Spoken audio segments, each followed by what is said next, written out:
कैसे हैं? मैं दीपक शर्मा अपने ऑनलाइन चैनल पे आपका बहुत बहुत स्वागत करता हूं। आज हम विभव मापी के आगे के पढ़ने वाले हैं। ठीक है, लास्ट लेक्चर में हमने क्या पढ़ा था? विभव मापी के अनुप्रयोग पढ़ लिए थे। ठीक है, कुछ अब इम्पोर्टेंट टॉपिक है जो आपके साथ में डिस्कस करना चाहता हूं। वो है आपका क्या?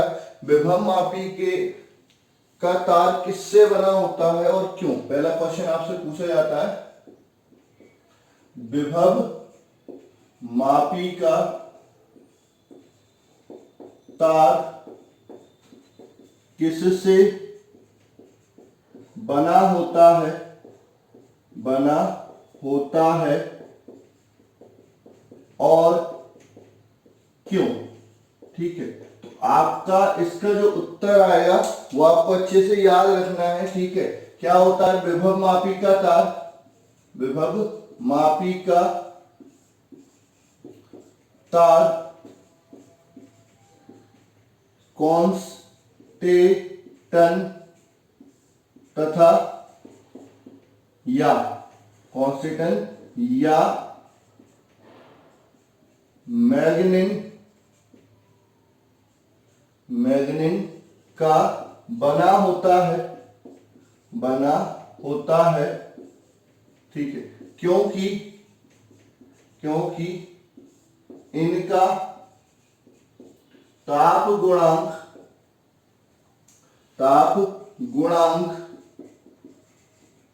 कम होता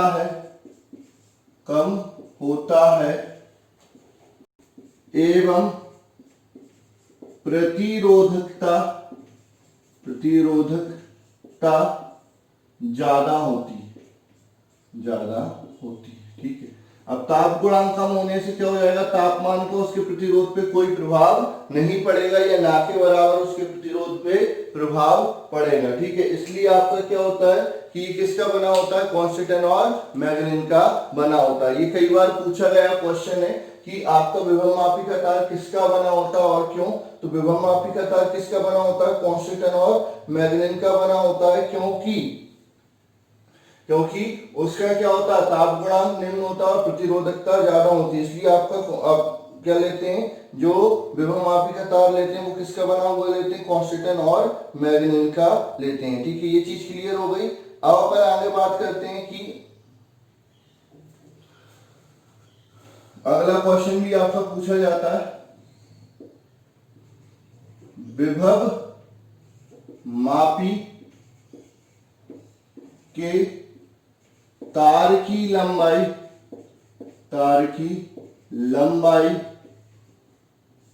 ज्यादा होनी चाहिए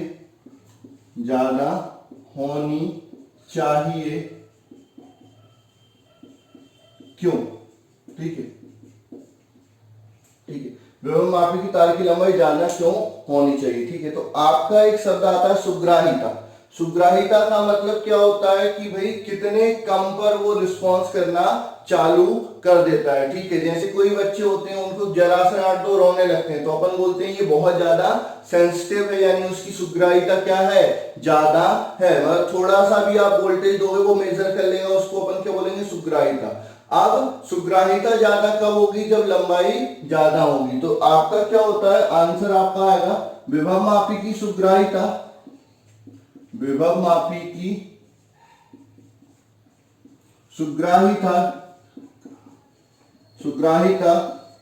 तार की लंबाई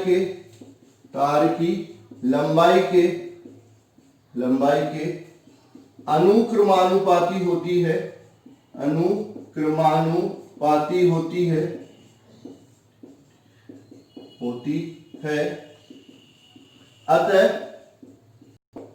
अतः उच्च सुग्राहिता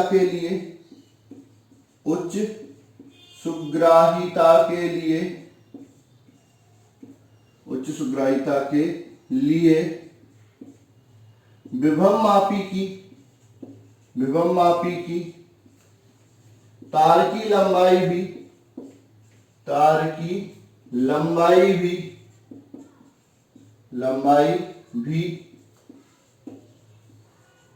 उच्च होती है। विभव मापी तार की लंबाई भी उच्च होती है। तो आपका क्या होता है कि आपका अगर क्वेश्चन कोई पूछता है कि भाई विभव मापी की तार की लंबाई ज्यादा क्यों होनी चाहिए, तो सीधी सी बात है, क्या होता है कि आपका जो विभव मापी होता है उसकी सुग्राहिता उसकी लंबाई के अनुक्रमानुपाती होती है, ठीक है। अब लंबाई ज्यादा होगी तो सुग्राहिता भी ज्यादा होगी, और अपन यही चाहते हैं कि जो भी अपन उपकरण ले रहे हैं उसकी सुग्राहिता ज्यादा से ज्यादा हो, इसलिए अपन क्या करते हैं, तो विभव मापी की तार की लंबाई को भी ज्यादा से ज्यादा रखते हैं। तो विभव मापी की तार की लंबाई ज्यादा होती है क्योंकि उसकी सुग्राहिता उसके अनुक्रमानुपाती होती है। सुग्राहिता बढ़ाने के लिए विभव मापी की तार की लंबाई भी अधिक रखी जाती है, ठीक है। अगला क्वेश्चन आता है, ठीक है, विभव मापी और वोल्ट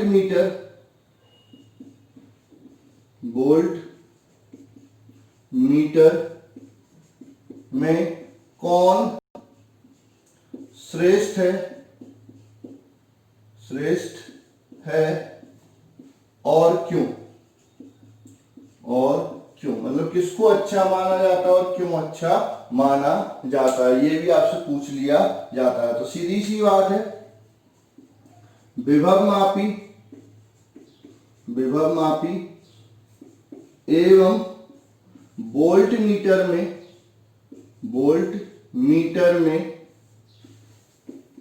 विभव मापी श्रेष्ठ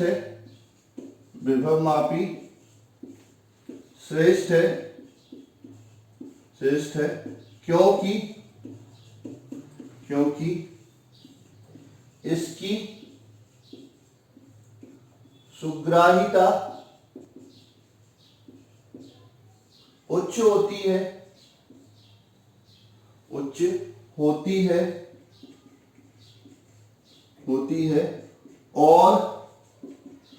और यह हमें विभव का सटीक मान प्रदान करता है, ठीक है। तो आपसे अगर कोई पूछता है कि विभव मापी और वोल्ट मीटर में कौन श्रेष्ठ है, तो ऑब्वियस सी बात है विभव मापी श्रेष्ठ है। फिर भी हम उपयोग किसका ज्यादा करते हैं, वोल्ट मीटर का उपयोग ज्यादा करते हैं। तो सर श्रेष्ठ विभव मापी है, वोल्ट मीटर का उपयोग ज्यादा क्यों करते हैं, क्योंकि वोल्ट मीटर छोटा होता है।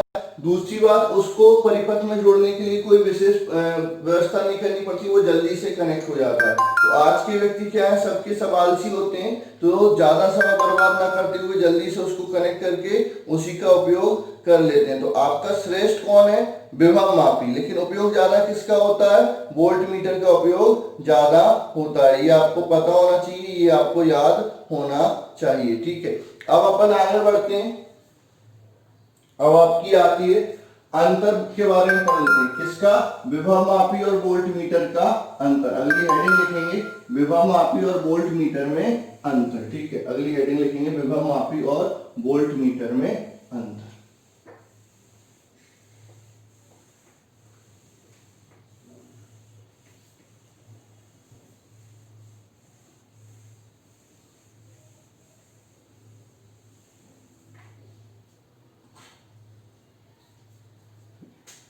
हेडिंग आएगी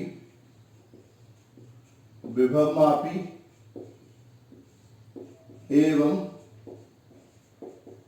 वोल्ट मीटर में अंतर, विभव मापी और वोल्ट मीटर में अंतर, ठीक है। इधर आ जाएगा विभव मापी, ठीक है, इधर आ जाएगा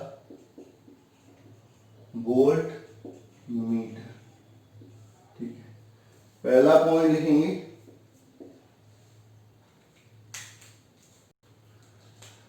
यह शून्य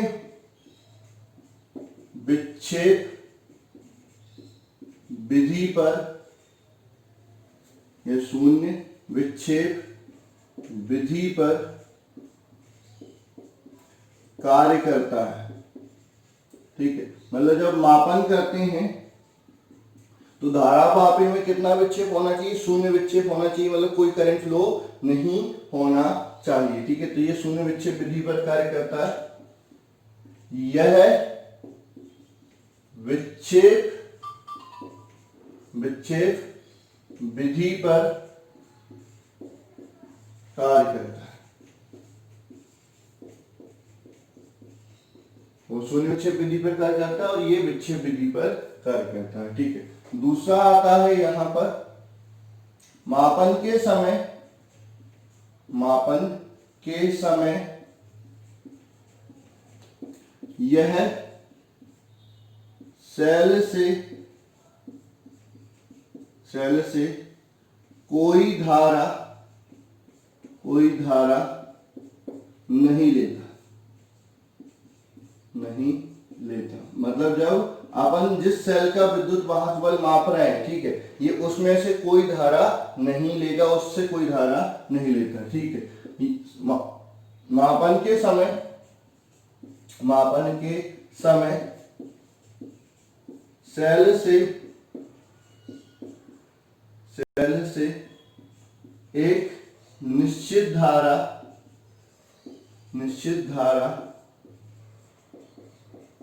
लेता है, ठीक है। इसमें जबकि धारा का प्रवाह होता है और उसमें धारा का प्रवाह नहीं होता, ये सेल से धारा नहीं लेता, ये सेल से धारा लेता है, ठीक है। इसके द्वारा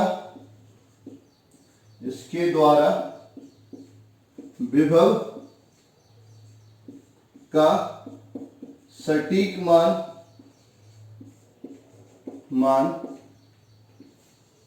ज्ञात होता है, इसके द्वारा विभव का सटीक मान ज्ञात होता है। इसके द्वारा ज्ञात किया गया मान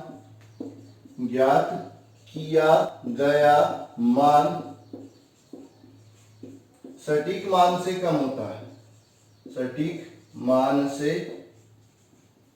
कम होता है, ठीक है। अगला आता है इसकी सुग्राहिता उच्च होती है, ठीक है। इधर आएगा इसकी सुग्राहिता निम्न होती है, ठीक है। अगला इसकी सहायता से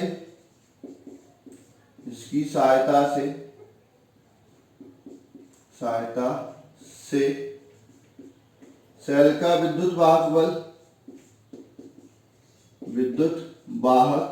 बल विभवांतर आंतरिक प्रतिरोध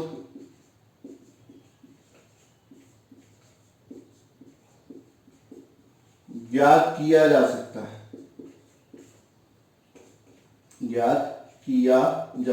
कई उपयोग में जा सकता है, ठीक है। इसकी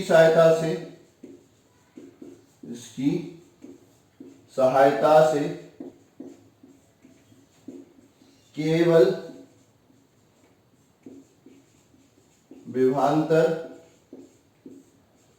ज्ञात किया जाता है, ठीक है। इससे केवल विभवांतर ज्ञात किया जाता है, जबकि उससे कई सारे चीजें कर सकते हैं। तो ये आपके अंतर हो गए किसमें, आपके विभव मापी और वोल्ट मीटर में। ये आपके बोर्ड एग्जामिनेशन में पूछे जाते हैं, ठीक है, कि आप विभव मापी और वोल्ट मीटर में अंतर लिखो। तो पहला अंतर क्या होता है, यह शून्य विक्षेप विधि पर कार्य करता है। इसमें क्या आएगा, यह विक्षेप विधि पर कार्य करता है, ठीक है। मापन के समय सेल से ये कोई धारा नहीं लेते, वो एक निश्चित धारा लेता है, ठीक है। इसमें विभव का जो मान मिलता है वो एकदम सटीक रहता है, जबकि इसमें जो विभव का मान ज्ञात होता है वो क्या होता है, सटीक मान से कम होता है। इसकी सुग्राहिता क्या होती है, उच्च होती है, और इसकी सुग्राहिता क्या होती है, निम्न होती है। इसका उपयोग कई चीजों में कर सकते हैं। इसकी सहायता से अपन क्या निकाल सकते हैं, विद्युत वाहक बल निकाल सकते हैं, विभवांतर निकाल सकते हैं, आंतरिक प्रतिरोध निकाल सकते हैं, दो सेलों के विद्युत वाहक बल की तुलना भी कर सकते हैं, और भी कई सारे काम अपन इसकी सहायता से कर सकते हैं। तो ये काफी अच्छा होता है, काफी मददगार होता है। ठीक है, अब अपन इसके आगे बढ़ते हैं कि अगले जो टॉपिक है ये आपका विभव मापी हो गया। अब अपन बात करेंगे धारा के ऊष्मीय प्रभाव की। किसकी बात करेंगे बेटा, धारा के ऊष्मीय प्रभाव की बात करेंगे। ठीक है, तो अगली हेडिंग आती है धारा के ऊष्मीय प्रभाव।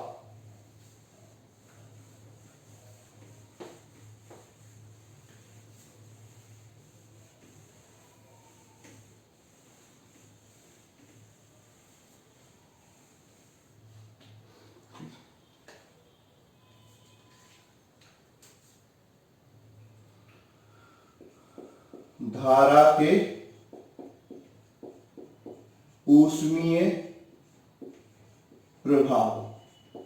ठीक है, क्या होता है बेटा धारा का ऊष्मीय प्रभाव? आप सब जानते हो कि अगर हम किसी भी चालक में या किसी भी युक्ति में क्या करते हैं, विद्युत धारा प्रवाहित करते हैं, तो वो युक्ति क्या हो जाती है, गर्म हो जाती है। क्या हो जाती है, गर्म हो जाती है। तो धारा के इसी प्रभाव को हम क्या बोलते हैं, धारा का ऊष्मीय प्रभाव कहते हैं। क्या कहते हैं, धारा का ऊष्मीय प्रभाव। अगर आपसे कोई पूछता है कि धारा का ऊष्मीय प्रभाव क्या होता है, तो जब किसी युक्ति में विद्युत धारा प्रवाहित की जाती है तो वह युक्ति क्या हो जाती है, गर्म हो जाती है। तो धारा के इस प्रभाव को धारा का ऊष्मीय प्रभाव कहा जाता है। ठीक है, तो जब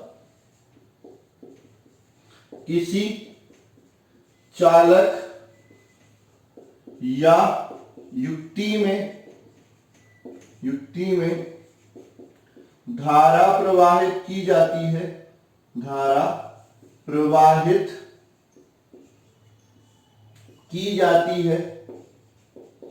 है, तो वह चालक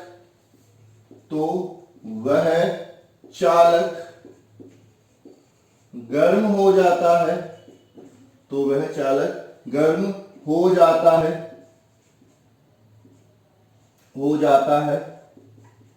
धारा के इस प्रभाव को धारा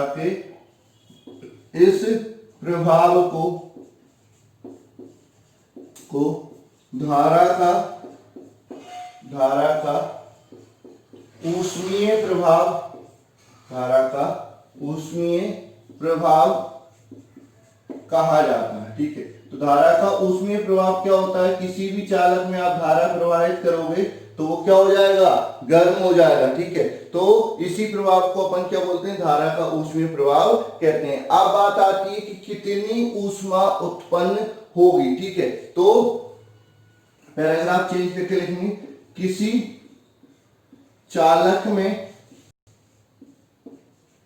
उत्पन्न ऊष्मा का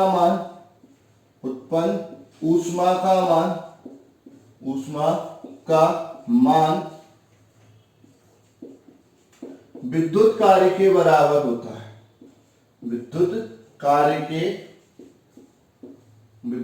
के बराबर होता है। ठीक है, जितना विद्युत कार्य होगा उतनी ही ऊष्मा उत्पन्न होगी। मतलब कि जो H है, ऊष्मा को किससे प्रदर्शित करते हैं, H से। तो H किसके बराबर हो जाएगा, W के। ठीक है, हम जानते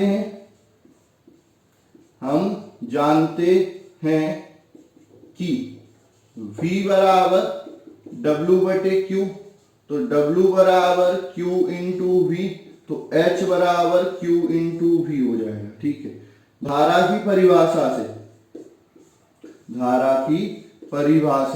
से ठीक है, धारा की परिभाषा क्या बोलती है, आपका I बराबर Q बटे T, तो यहां से Q बराबर क्या हो जाएगा, IT। ठीक है, ये समीकरण 1 हो गया। समीकरण 1 में Q का मान रख दो, तो समीकरण 1 में Q का मान रखने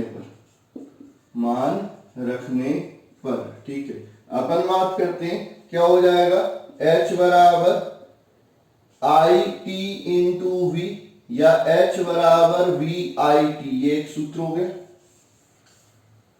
किसी चालक में कितनी ऊष्मा उत्पन्न होगी उसका सूत्र ही हो गया। अब अपन बात करते हैं ओम के नियम से।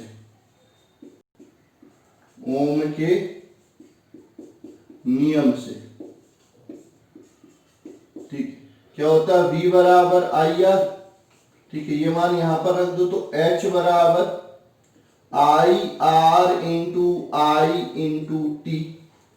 ठीक है, तो H बराबर क्या हो जाएगा, I स्क्वायर RT। ठीक है, इसी को अपन क्या बोलते हैं, joules law. Joules law, joule का। ठीक है, पुनः ओम के नियम से, पुनः ओम के नियम से। ठीक है, V बराबर क्या हो जाएगा, IR, तो I बराबर क्या हो जाएगा, V अपॉन R। ठीक है, तो इस समीकरण में I का मान रख दो, तो H बराबर V अपॉन R का whole square R into T. अब मैं इसको इधर लिख रहा हूं बेटा, थोड़ी सी उधर जगह कम पड़ गई, तो H बराबर क्या हो जाएगा, V square upon R square गुणित R इंटू टी। एक R से एक R कैंसिल हो जाएगा, तो VH is equal to V square upon R into T. तो ये H का ये भी सूत्र हो जाएगा। तो तीन सूत्र मैंने आपको बताया।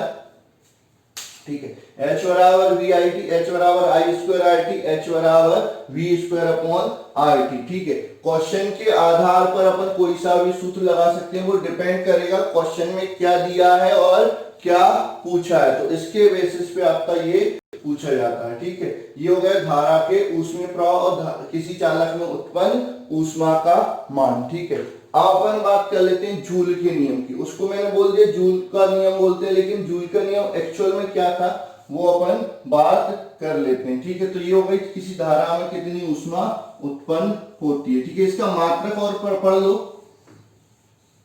फिर अपन जूल के नियम पर आएंगे। ठीक है, तो यहीं पर मैं करवा देता हूं, इसके नीचे ही लिख लेना इसका मात्रक वगैरह, तो वो क्लियर हो जाएगा। ऊष्मा का SI मात्रक क्या होता है, जूल होता है। ठीक है, उसके बाद औद्योगिक मात्रक, ठीक है, होता है किलोवाट आवर, किलोवाट आवर। ठीक है, यानी 1000 वाट आवर। ठीक है, अब R मतलब एक घंटा, तो ये हो जाएगा आपका 3.6 इंटू 10⁶ जूल। ठीक है, 1 किलोवाट आवर बराबर इतना जूल। इसको 1 यूनिट भी बोलते हैं। जो अपने घर में इलेक्ट्रिसिटी की यूनिट बनती है ना, वो 1 यूनिट किसके बराबर होता है, kWh के बराबर होता है, यानी किलोवाट आवर के बराबर होता है। वॉट आवर भी आप यूनिट बोल सकते हो। ठीक है, तो ये आपकी यूनिट हो जाती है किसकी, एनर्जी की। ठीक है, अब अपन बात करते हैं किसकी, जूल के नियम की। ठीक है, जूल का नियम पढ़ लेते हैं, फिर आपका जो ऊष्मीय धारा का ऊष्मीय प्रवाह होता है उसके जो अनुप्रयोग है वो अपन अगले लेक्चर में डिस्कस कर लेंगे, और विद्युत शक्ति भी अगले लेक्चर में डिस्कस कर लेंगे। तो अगले लेक्चर में ये चैप्टर खत्म हो जाएगा। अभी अपन बात कर लेते हैं क्या, जूल का नियम। जूल का नियम, ठीक है, तो जूल के नियम के अनुसार, जूल के नियम के अनुसार, जूल के नियम के अनुसार किसी चालक में उत्पन्न ऊष्मा,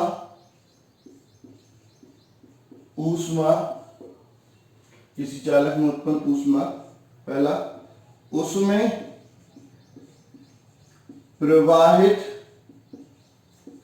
होने वाली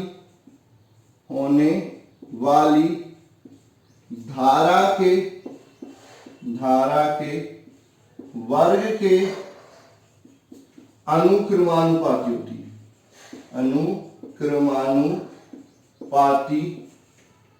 होती है। ठीक है, तो किसी चालक में कितनी धारा प्रवाहित हो रही है उसके वर्ग के अनुक्रमानुपाती हो जाएगी क्या, उसमें उत्पन्न ऊष्मा। तो जो H है वो अनुक्रमानुपाती हो जाएगा किसके, I स्क्वायर के। ये समीकरण 1 हो गया, ठीक है।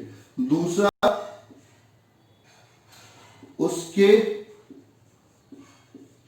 प्रतिरोध के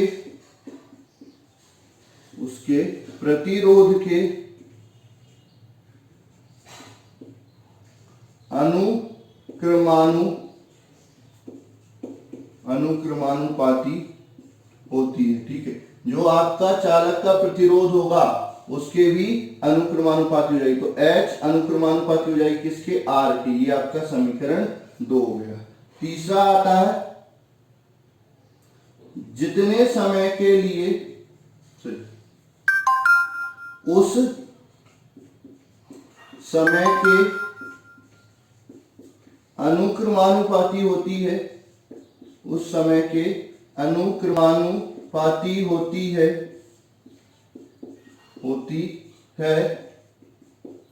जिस समय के लिए विद्युत धारा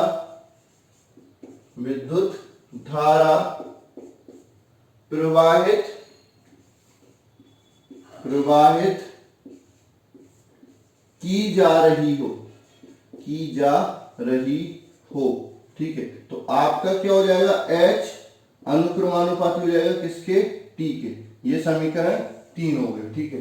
अब अपन क्या करेंगे, समीकरण 1, 2 व 3 को मिलाने पर, ठीक है, तीनों को मिला दो, ठीक है। तो क्या हो जाएगा, H अनुक्रमानुपाती हो जाएगा I स्क्वायर R T के। जब भी अनुक्रमानुपाती का चिन्ह हटता है तो क्या आता है, नियतांक आ जाता है। तो यहां पर भी आपका क्या आ जाएगा, एक नियतांक आ जाएगा। तो H बराबर क्या हो जाएगा, K I square R T, जहां K समानुपातिक नियतांक है, ठीक है। तो K का मान कितना होता है, 1। तो H बराबर I स्क्वायर R T। तो किसी चालक में कितनी ऊष्मा उत्पन्न होती है, H बराबर I स्क्वायर R T। ये हो गया आपका जूल का नियम, ठीक है। तो धारा के ऊष्मीय प्रभाव पढ़ लिया, जूल का नियम पढ़ लिया, उसमें कितनी ऊष्मा होती है उसके विभिन्न सूत्र पढ़ लिए। उसके अलावा उस ऊष्मा का मात्रक, ठीक है, जो उसमें उनमें संबंध, ये सारी चीजें अपन ने पढ़ ली, ठीक है। अब धारा के ऊष्मीय प्रभाव के अनुप्रयोग, ठीक है। उसके बाद आपका विद्युत शक्ति के सूत्र और उन पे कुछ क्वेश्चन अपन अगले लेक्चर में डिस्कस करेंगे। अगले लेक्चर के बाद ये आपका क्या हो जाएगा, करंट इलेक्ट्रिसिटी यानी धारा विद्युत खत्म हो जाएगा। उसके बाद अपन चालू करेंगे धारा के चुंबकीय प्रभाव, ठीक है। तो आज के लिए बस इतना ही, मिलते हैं अगले लेक्चर में। Thank you.